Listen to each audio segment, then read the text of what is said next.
The stars glimmered across the vast observation window of the Galactic Council chamber. High Elder Zorntek stood with his forearms clasped behind his back, gazing at the small blue-green planet displayed on the main screen. "So this is Earth," he said, his voice carrying a mixture of curiosity and concern. "The source of those unusual signals we detected." The chamber held 12 elders, each representing a major species in the Xanthari Confederation. They had gathered for an emergency meeting after their long-range sensors picked up faster-than-light experiments from the third planet in a previously ignored solar system. Elder Kazvul, the oldest among them, moved slowly to Zorntek's side. His skin was pale blue with age, and the luminescent spots along his spine had dimmed over his 3 centuries of life. "I have seen those markings before," Kazvul said, pointing at the planet's continents. "In the ancient records, the archives, speak of this world." Zorntek turned, surprised. "The archives? But they contain only histories from before the Great Silence." "Yes," Kazvul whispered.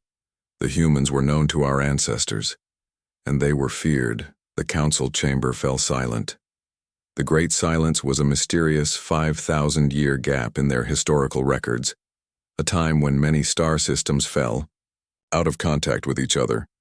"Bring the archives," Zorntek commanded. Commander Olivia Hayes stood at attention as the president of the United Earth government finished his briefing. At 42, she had spent 2 decades in the Earth Space Defense Force, rising through the ranks with a reputation for level-headedness and diplomatic skill. "Commander, you understand the importance of this mission," the president said. "Humanity's first contact with an alien civilization must go well. Everything depends on it." "Yes, sir," Olivia replied. "My team is prepared." The president nodded. "The alien vessel will reach lunar orbit in 48 hours. They've requested that we send a single ship to meet them. Your cruiser, the Intrepid, has been chosen." Olivia felt the weight of 7 billion lives on her shoulders. Humanity had only recently developed faster-than-light technology, and they had barely established colonies on Mars and Europa. They were infants in space travel, compared to a civilization capable of detecting their experiments from across the galaxy. "We won't let Earth down, sir," she said. The archives arrived in a hovering container that required 2 guards to guide it.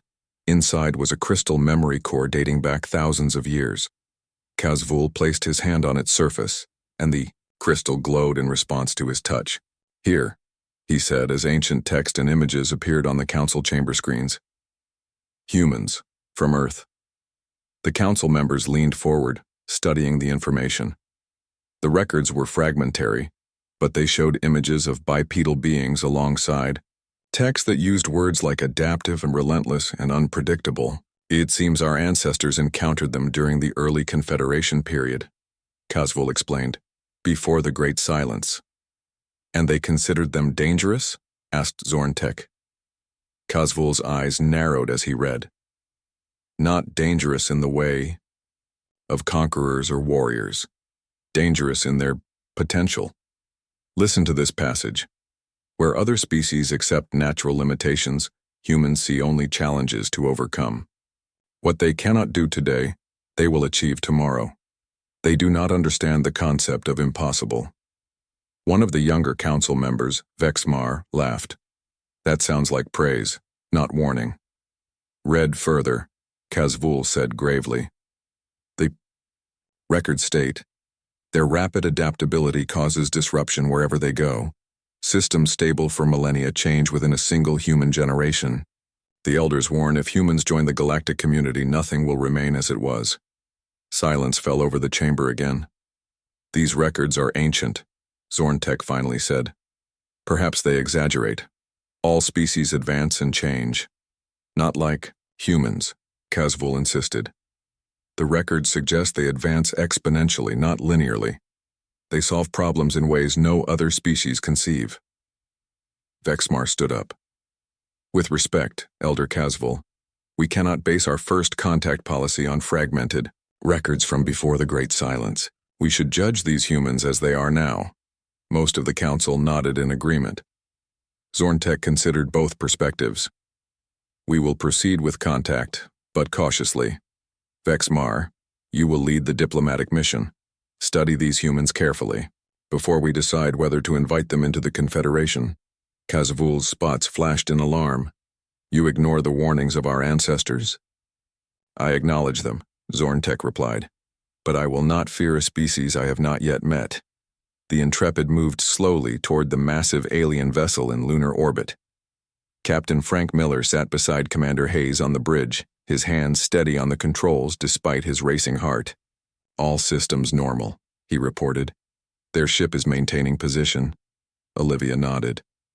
Open communications channel. On the view screen, a face appeared that seemed both alien and familiar.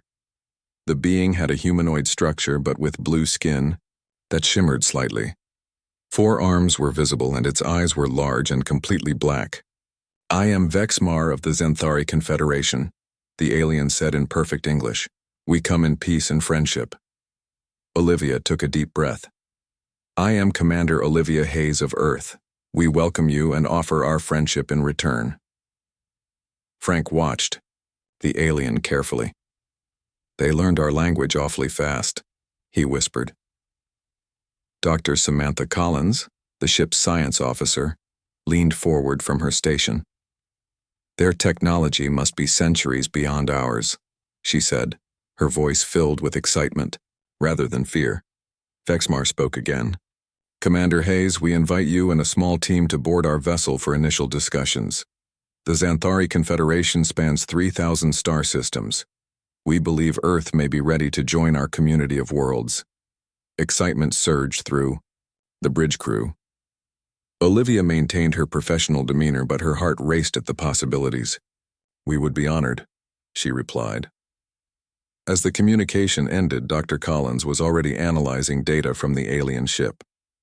Their energy readings are unlike anything I've seen, she said. I can't even identify their power source. Frank turned to Olivia. Do you think we're ready for this? Meeting an entire galactic civilization? Olivia looked at the alien ship on the view screen. We've dreamed of this moment for centuries. Whether we're ready or not, it's here. In his private chamber, Elder Kazvul reviewed the most restricted sections of the archives, records that even the Council had not seen. They spoke of a time when humans had previously entered the galactic stage, how they had rapidly risen in influence, and then something happened. The records became unclear. They'll see, he murmured to himself. Humans don't just join civilizations. They transform them. The elders warned us for a reason. He looked at the final passage in the hidden record. Beware the species that does not recognize boundaries. They will reshape everything they touch until the galaxy itself bends to their will. Kazvul closed the archives and made his decision. He would watch these humans carefully, and he would prepare for what he believed was inevitable. 5 years had passed since first contact, and Earth had changed more than anyone could have imagined. Lieutenant Jacob Powell walked through the curved hallways of the mixed-species starship Horizon Seeker, nodding to alien crew members as he passed. At 30 years old, he was among the first wave of humans to serve on Confederation vessels. Jacob carried a toolbox filled with both standard Confederation equipment and modified Earth tools. He had become known for his ability to fix things in ways the ship's designers never intended. Today, he was headed to fix the environmental controls in the medical bay, which weren't properly adjusting to human body temperature. Lieutenant Powell called Dr. Levksa, the ship's Xanthari medical officer. I hope you can solve our problem. The human nurses are complaining of excessive heat. Jacob grinned. I'll have it working better than factory settings in an hour. But you won't violate maintenance protocols this time? Levksa asked nervously. I'll stick to approved modifications, Jacob promised, though they both knew he would do whatever worked best. As Jacob opened the control panel, he reflected on how quickly humans had spread through the Confederation. Earth now had colonies on 3 planets beyond the solar system. Human ships regularly traveled trade routes that spanned hundreds of light years. And most surprisingly to the Confederation species, humans seemed to thrive in environments that other species found challenging. Admiral Richard Porter stood with perfect military posture as he addressed the Confederation Defense Council. At TU, 55. His hair had gone completely gray during his years representing Earth's military interests. The colony on Newstead needs additional security forces, he stated firmly. The planet sits too close to contested space. High Commander, Jux Tan of the Confederation fleet fluttered his gill-like neck flaps in irritation. Admiral Porter, Newstead was only settled by humans 2 years ago. By Confederation standards, it is not yet a full colony deserving military protection. The colony has over 50,000 people already, Porter countered. We've built infrastructure, faster than projected. That is precisely the problem, said another council member. Humans expand too quickly. Your people have settled 3 planets in 5 years when the standard development timeline is 20 years per world. Admiral Porter kept his expression neutral. We're simply efficient. Across the chamber, Elder Kazavul watched the exchange with knowing eyes.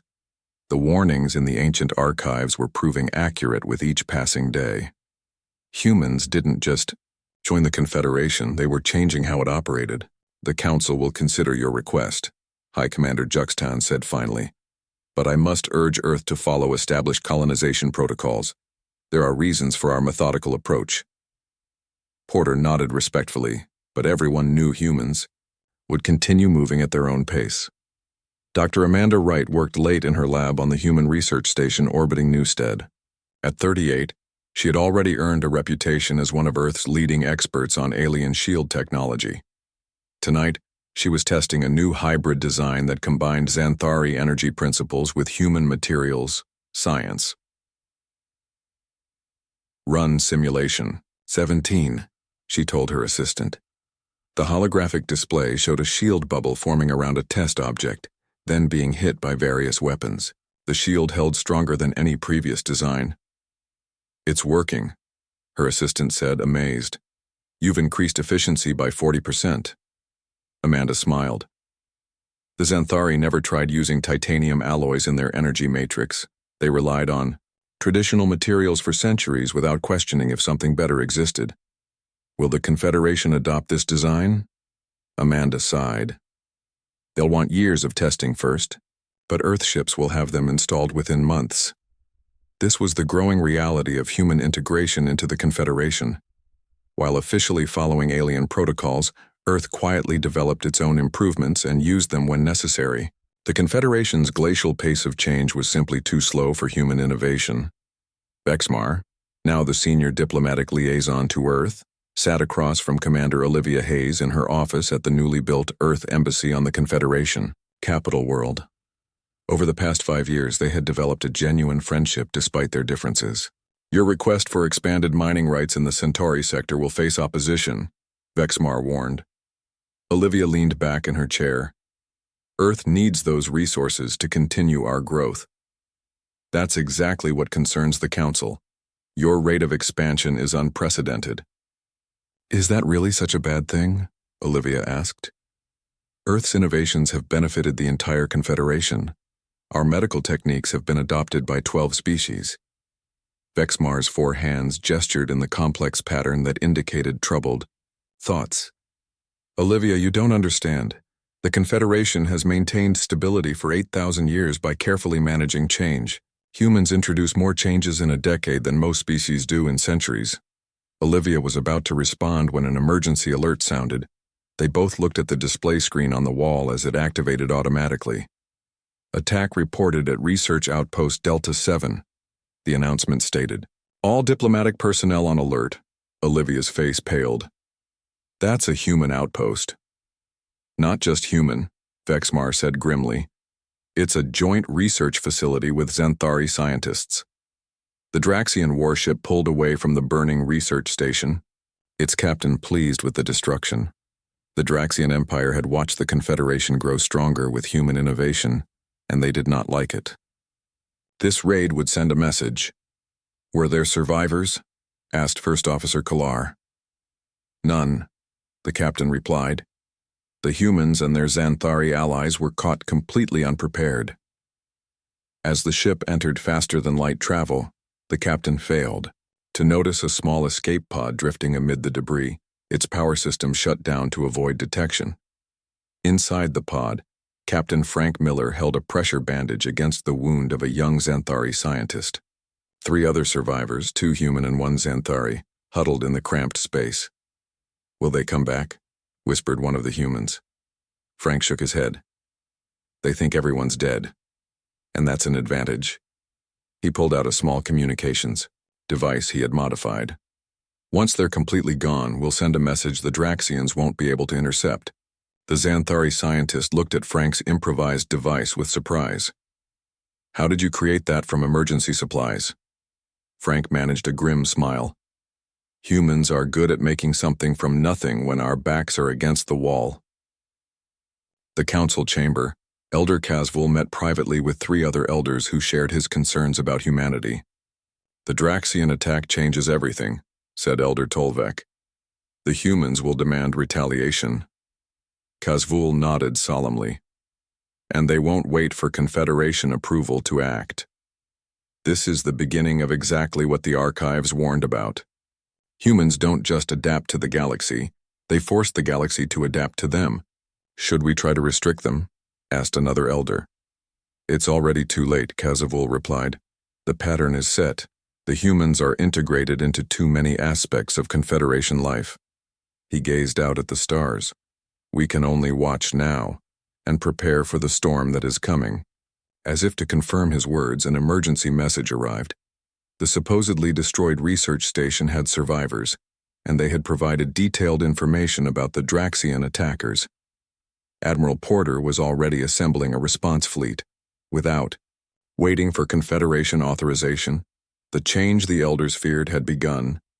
The emergency alarm sounded throughout the Confederation capital. 3 weeks had passed since the Draxian attack on Research Station Delta 7, and now the enemy had launched a full-scale offensive. 12 Draxian battlecruisers had entered Confederation space and were targeting human colonies first. Admiral Richard Porter stood in the war room surrounded by holographic displays, showing the position of every ship in the defensive fleet. His weathered face remained calm despite the crisis. "The Draxians are moving faster than Confederation Command predicted," he said to the gathered officers. "They'll reach Newstead Colony in 17 hours. High Commander Juxtan fluttered his gill flaps anxiously. "Our main fleet cannot intercept them in time. We must follow standard protocol and evacuate the colony." Porter shook his head. 50,000 people can't be evacuated in 17 hours. We need to defend Newstead." "With what?" Juxtan demanded. "The ships in range are outnumbered 3 to 1. Porter pointed to a section of the display. "My task force is here within 8 hours of Newstead. We can intercept the Draxians before they reach the colony." The Xanthari commander stared at him. "Your task force consists of only 4 ships. 4 ships that have been upgraded with Dr. Wright's new shield technology," Porter corrected, "and we've modified our weapon systems as well." "Modifications that have not been approved by Confederation Command," Juxtan noted with disapproval. Porter's patience wore thin. "While you were running your approval processes, we were preparing for exactly this kind of attack. My ships will defend Newstead." Before Juxtan could object further, Porter turned and strode from the room. He had a battle to fight, with or without Confederation approval. Major Lisa Chen crouched behind a fallen pillar, her tactical helmet displaying the positions of her team and the approaching Draxian ground forces. The battle for the Xanthari outpost on Terrace Moon had been raging for 6 hours, and her squad was the only thing standing between the Draxians and 3,000 civilian evacuees. "Status report," she whispered into her comm. "East Corridor secure," came the reply from Sergeant Alan Price. "But they're bringing in heavy weapons to the north entrance." Lisa checked her ammunition and looked across the rubble-strewn plaza at the remaining evacuation ships. The civilians were almost loaded, but they needed 10 more minutes. "We need to redirect their attention," she decided. "Price, Martinez, create a diversion at the west entrance. Jordan and Kim, you're with me. We're going to flank them from the service tunnels." As her team moved out, Lisa noticed several Xanthari soldiers watching them with surprise. The aliens followed strict battle protocols and never deviated from their planned defensive positions. The human approach of constantly adapting tactics confused them. 5 minutes later, Lisa and her two teammates crawled through narrow maintenance tunnels behind the Draxian position. The enemy had set up heavy weapons focused on the main entrance, not expecting an attack from behind. "Ready smoke and flash grenades," Lisa ordered. "On my mark. Now." The area erupted in blinding light and thick smoke. Lisa's team emerged firing precision shots at the Draxian gun crews, while Price and Martinez launched their diversion from the opposite side. Caught between two unexpected attacks, the Draxians fell into confusion. Lisa keyed her comm to the evacuation ships. "Final boarding now. We've bought you your window." As the last ships lifted off, Lisa and her team extracted through the tunnels. The Xanthari commander, who had initially questioned her unorthodox plan, now looked at her with newfound respect. "Your tactics violated every principle of standard defense," he said. "Yet they worked perfectly." Lisa simply nodded. "Sometimes the best move is the one your enemy would never expect you to make." Dr. Samantha Collins worked frantically in the engineering bay of the starship Intrepid. Captain Frank Miller had been rescued from the destroyed research station and now commanded this vessel in Admiral Porter's task force. "How much longer?" Frank asked, watching Sam connect alien technology components in ways their designers never intended. 10 minutes, she replied without looking up. "I need to calibrate the final connections between the Xanthari scanner array and our targeting systems." What Sam was creating had never been attempted before. A hybrid system that could detect fluctuations in Draxian shield patterns and predict the perfect moment to fire for maximum effect. She had combined technologies from 3 different species into a single integrated system. Frank checked the tactical display. "We intercept the Draxian fleet in 40 minutes. Sam nodded grimly. "I'll be done in time. This will work, Frank." The Confederation engineers said combining these systems would create dangerous feedback loops, Frank reminded her. Sam finally looked up, determination in her eyes. "They think in terms of established parameters. I'm thinking in terms of possibilities." This was the fundamental difference that made humans so effective and so disruptive within the Confederation. Where other species saw fixed limits, humans saw challenges to overcome. Pilot Doug Harrison sat in the cockpit of his fighter, running through pre-launch checks. At 29, he was considered the best pilot in the Earth Space Defense Force, known for maneuvers other pilots thought impossible. "All fighters ready for launch," he reported to the Intrepid's bridge. "Stand by," came Captain Miller's voice. "We're approaching the Draxian fleet. Launch on my mark." Doug felt the familiar rush of adrenaline as he prepared for battle. His fighter was one of 12 that would launch from the Intrepid, joining fighters from the other 3 ships in Porter's task force. They were outnumbered, but Doug wasn't worried. He had never accepted odds as determining factors in battle. "All ships, this is Admiral Porter," came the fleet-wide transmission. "The Confederation fleet is still hours away. We are the only defense. News Ted has. Fight smart, fight hard, and remember what we're protecting." The view screen showed the approaching Draxian ships. Massive, heavily armed vessels designed to intimidate. "Fighters, launch," ordered Captain Miller. Doug's fighter shot from the launch bay, joining the others in tight formation. As they approached the enemy fleet, he studied the Draxian ships carefully. Their shields pulsed with energy in a regular pattern. "I'm seeing something in their shield configuration," he said over the comm. "There's a fluctuation every 12 seconds when power cycles between forward and aft sections. Can you exploit it?" asked Sam Collins, who was monitoring from the Intrepid. "If I time it perfectly," Doug replied. "I need to get very close." Admiral Porter's voice cut in. "That's too dangerous, Harrison. Their point defense will cut you to pieces." "Not if I come in at an angle they don't expect," Doug countered. "I can do this, sir." There was a brief pause before Porter responded. "Proceed, but be careful. We need that information." Doug broke formation, swinging his fighter in a wide arc that would bring him underneath the lead Draxian cruiser. He accelerated to maximum speed, pushing his ship beyond recommended safety limits. "Harrison, what are you doing?" asked the Xanthari pilot, flying as his wingman. "This approach vector is not in any tactical manual." Doug smiled. "That's exactly why it might work." As his fighter streaked toward the massive Draxian vessel, Doug watched the shield patterns carefully. 3 seconds before impact, he fired his weapons directly at the fluctuation point, then pulled up sharply in a maneuver that strained both his ship and his body. Behind him, a cascade failure rippled through the Draxian shield system. The massive cruiser's defenses flickered and partially collapsed. "All ships," Doug called out, his voice strained but triumphant. "Target these coordinates during shield cycle reset.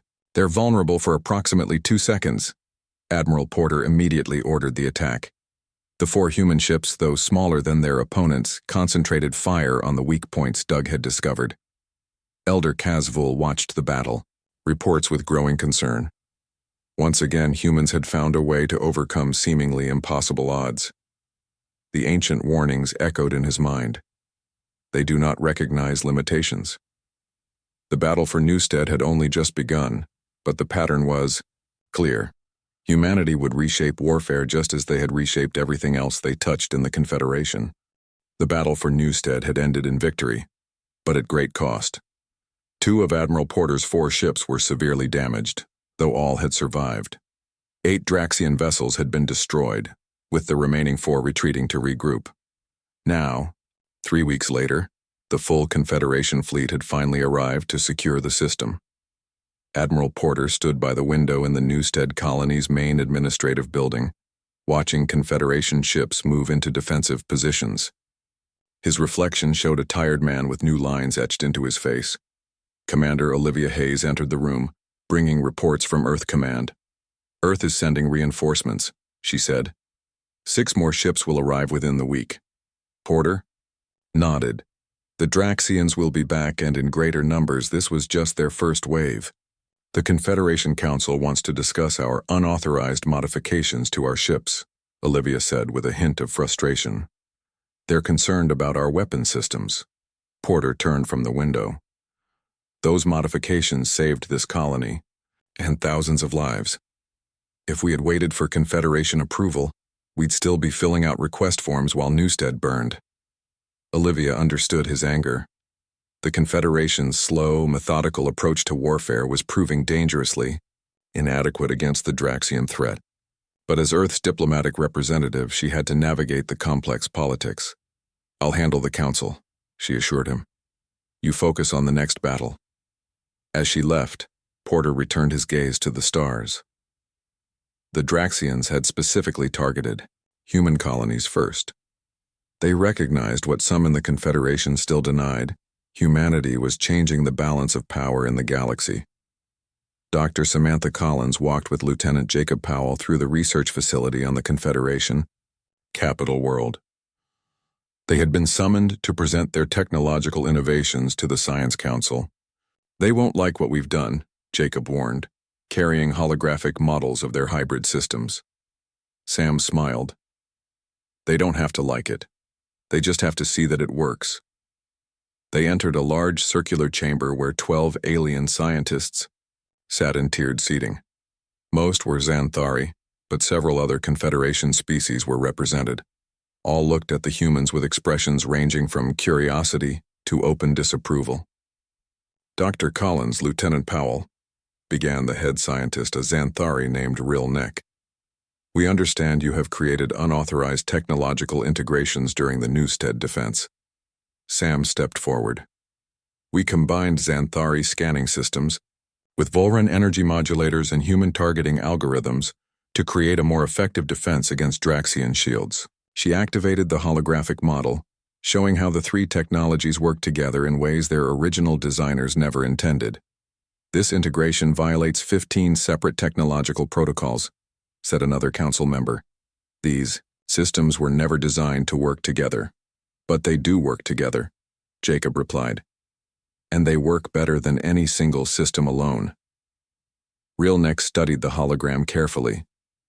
"Even if this works, it cannot be approved for general use without extensive testing. The standard evaluation period for new military technology is 7 years." Sam exchanged a look with Jacob. "The Draxians won't wait 7 years for their next attack. We need these improvements now."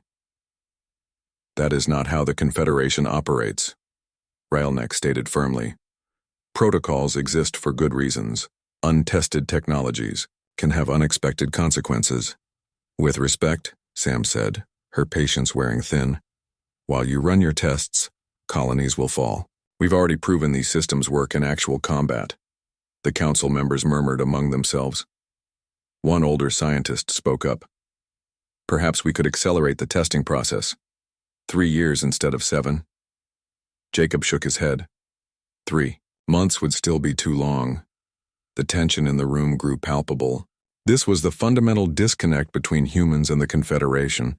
Different concepts of acceptable risk and necessary speed of action.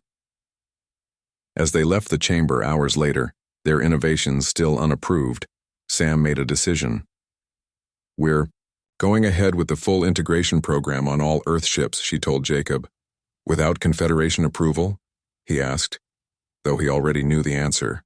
"We'll ask forgiveness rather than permission," Sam replied. "Earth Command will back us." Captain Frank Miller received the encrypted message from Admiral Porter in his quarters aboard the repaired Intrepid. He read it twice to be sure he understood correctly.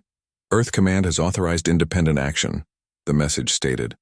"All Earth ships are to be upgraded with the full Collins-Powell integration suite, effective immediately.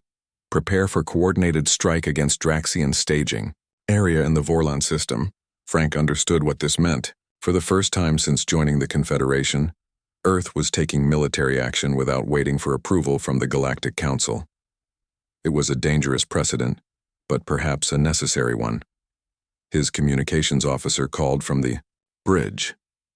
"Captain, we're receiving a transmission from Confederation Command. They're ordering all ships to hold position pending review of tactical options." Frank took a deep breath. "Acknowledge the message but continue preparations for departure. We launch in 6 hours." Elder Kazvul addressed an emergency session of the full council. His age-dimmed spots pulsed with urgent light as he spoke. "The humans are acting independently now," he said gravely. "A fleet of 11 Earth vessels has departed for the Vorlon system to attack the Draxian staging area." High Elder Zorntek rose from his seat. "They were ordered to wait for Confederation authorization." "And yet they go," Kazvul replied. "This is exactly as the archives foretold. They will not be contained by conventions that limit progress. Where they see necessity, they create their own path." The chamber erupted in concerned voices. Some council members called for sanctions against Earth. Others argued that the humans were simply protecting Confederation worlds in the most effective way they knew. "This is how it begins," Kazvul continued, when the noise subsided. "The records warned that humans would transform the Confederation from within. We are witnessing that transformation now." Vexmar, who had worked closely with humans for 5 years, stepped forward. "Perhaps transformation is what we need. The Draxians are not following our protocols either. They exploit our predictability and methodical nature." Zorntek looked, troubled. "If we abandon our traditions of careful deliberation, what do we become?" "Survivors," Vexmar answered simply. Pilot Doug Harrison led 2 squadrons of fighters ahead of the Earth fleet. They had entered the Vorlon system under stealth conditions and were approaching the Draxian staging area. "All fighters maintain radio silence," he instructed through the encrypted channel. "We strike on my mark." The Draxian fleet was massive, 26 warships preparing for a major assault on Confederation space. They had no idea that the human fleet had discovered their location, or that an attack was coming. Doug watched his tactical display as Captain Miller's voice came through his headset. "All ships in position. Fighters cleared to engage." This was the moment of truth. If they succeeded, they would save countless lives by preventing a massive Draxian offensive.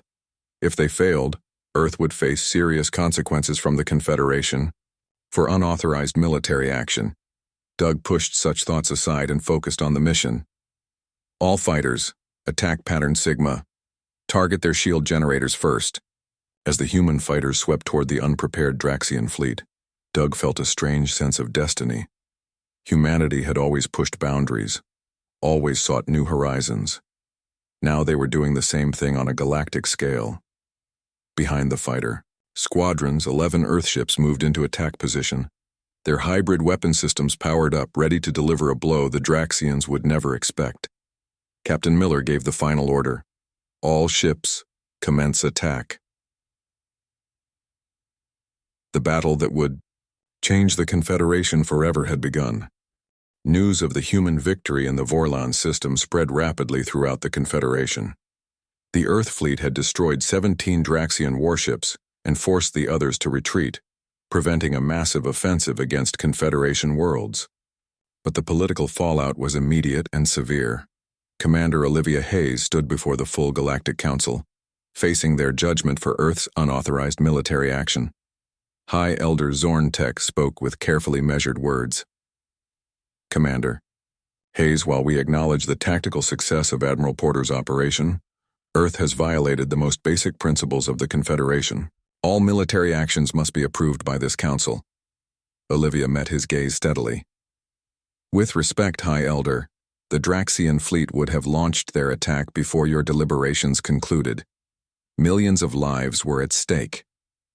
That is, not for Earth to decide alone, another council member interjected. The Confederation has maintained peace through collective decision-making for thousands of years. And now we face an enemy who exploits that deliberative process, Olivia countered. The Draxians study our patterns and use our predictability against us. Elder Kazvul, who had warned about humanity from the beginning, surprisingly spoke in Olivia's favor. The human action, while unorthodox, was effective. Perhaps there is wisdom in their approach that we have forgotten. The council chamber fell silent at his words. For the most vocal critic of humanity to defend their actions was unexpected. Zorn-Tech looked troubled. What do you propose, Elder? Kazvul? I propose we listen, he replied, his age-dimmed spots pulsing gently.